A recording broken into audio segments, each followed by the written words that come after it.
How the sunk cost fallacy makes you act stupid. Do you think you make smart, rational decisions most of the time? Chances are good that even if you pride yourself on being rational most of the time, you still occasionally fall for the sunk cost fallacy. What is this fallacy? In economics, a sunk cost is any past cost that has already been paid and cannot be recovered. For example, a business may have invested $1 million into new hardware. This money is now gone and cannot be recovered, so it shouldn't figure into the business's decision-making process. Or, let's say you buy tickets to a concert. On the day of the event, you catch a cold. Even though you are sick, you decide to go to the concert because otherwise, you would have wasted your money. Boom. You just fell for the sunk cost fallacy. Sure, you spent the money already. But you can't get it back. If you aren't going to have a good time at the concert, you only make your life worse by going.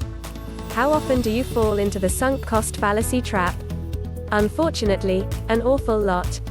If you take a moment, you can probably think of all sorts of situations where you make irrational decisions because of the sunk cost fallacy. To help you see how common this is, here are a few examples.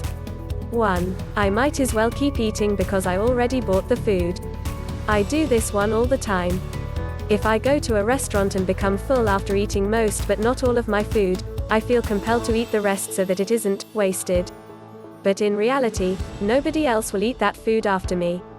It's not getting recycled or given to poor people. It's just thrown out. So if I feel uncomfortable, I shouldn't eat the food. It's a sunk cost, and I only lose by gorging myself further.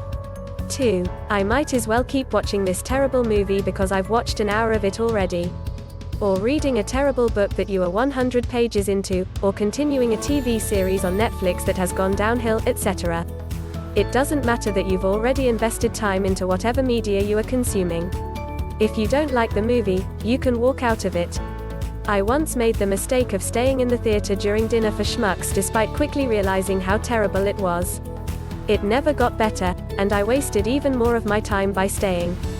3. I might as well keep going to a bad, useless class that I paid for. If you join a club or take a class to learn a new skill, you might feel compelled to continue even if you don't enjoy it. After all, you paid the $100 entry fee and you've gone to 3 of the 8 sessions, so you might as well finish, right? Of course not. If you don't feel you are getting anything out of it, bail. Write off the money and the time you spent, and save yourself from the other 5 classes. Don't waste any more of your time. 4. I might as well continue dating someone bad for me because I've already invested so much in them.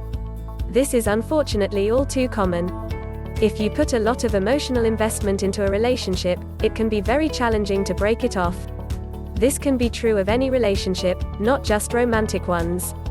Perhaps one of your good friends is no longer a positive influence on you. Years of emotional investment makes it very uncomfortable to cut your ties, but you might have to. Well, how do I free myself? We fall victim to the sunk cost fallacy because we are emotionally invested in whatever money, time, or any other resource we have committed in the past. The most important step to freeing yourself from making poor decisions based on sunk costs is to recognize the logical fallacy. Simply being aware of it will help you tremendously in making more rational decisions in the future.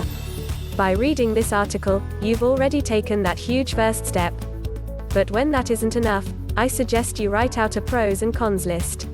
If the only pro of continuing to do something is to feel better about the emotional investment you've made, clearly you should go in the other direction. Despite how common this fallacy is, you can see through it fairly easily most of the time. Don't let it make you act stupidly.